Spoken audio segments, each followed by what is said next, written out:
Hi, I'm Craig. If you haven't met me yet, I'm trying to go to Mars and I need your help. So it's just a fun video of what I would do on Mars. Number one is research and development. The more that we know, the more that we can innovate, the greater our abilities are. So therefore, I want to push that frontier as far as it can possibly go. I want to build a city on Mars that is just as magical as New York City, London, Dublin, Tokyo. I want to try to make a new national sport. We have a smaller gravitational field. We have, in theory, the potential for a grand source of extra energy if we are constantly making solar panels, if we're constantly making wind turbines, if we're constantly making nuclear power plants, and we move one city at a time, and we build up and anticipate for the next. We're going to have all this excess energy that we're not going to be able to necessarily put to use. So, if we were to make a stadium built into the ground with the walls angling up and put at the bottom of the stadium fans, not unlike the fans you would find in a few malls around the world where you can practice skydiving indoors. You see what I'm getting at here? These fans on Earth have an effective range of about 15 feet, about maybe at best 10 meters. So if you angle the walls, theoretically speaking, and I have to verify this, you can maintain the pressure, you can maintain that upward push into the very top. Just put a net over there, make sure no one flies out and gets hurt. Now, you have the possibility of a sport. You might want to start with a ball that has handles so you can better throw it. And it allows for a whole bunch of different strategies. You can go up, down, left, right, and do little spirals or however that turns out. But you're not going to be able to turn fast enough. So you're going to need some method of propulsion. Something that allows you some maneuverability. I would move for a cylindrical torpedo. Let's just use that language.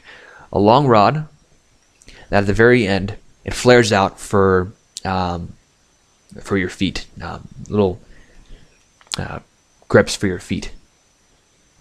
And if we throw in a couple extra technologies, things that are supposed to knock you around, and a little extra tidbit just flying around, if you manage to grab that, you get extra points. We just create a Quidditch.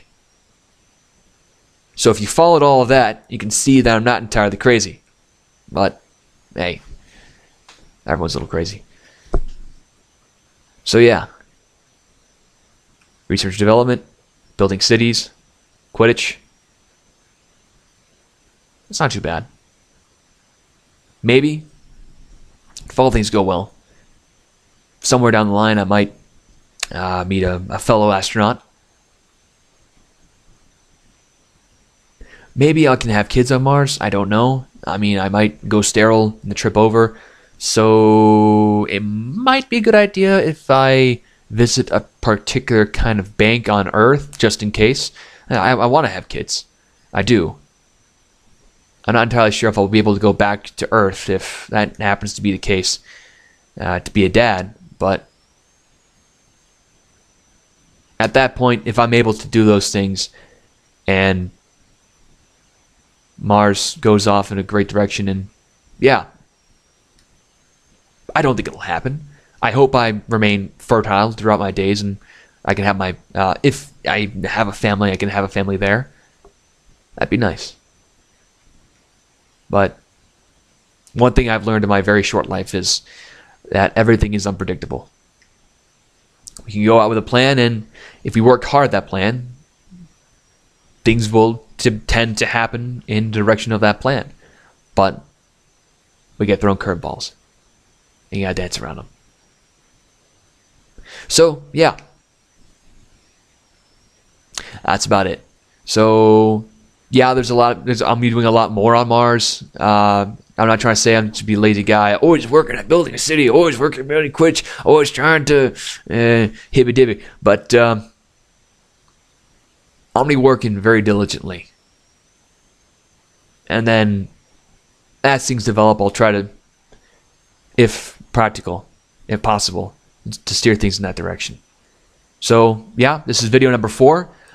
Leave a comment if you have constructive criticism. If you want to say something else, I completely believe in your right to say whatever it is you want to say. So good for you. Awesome. Have a great day. Cheers.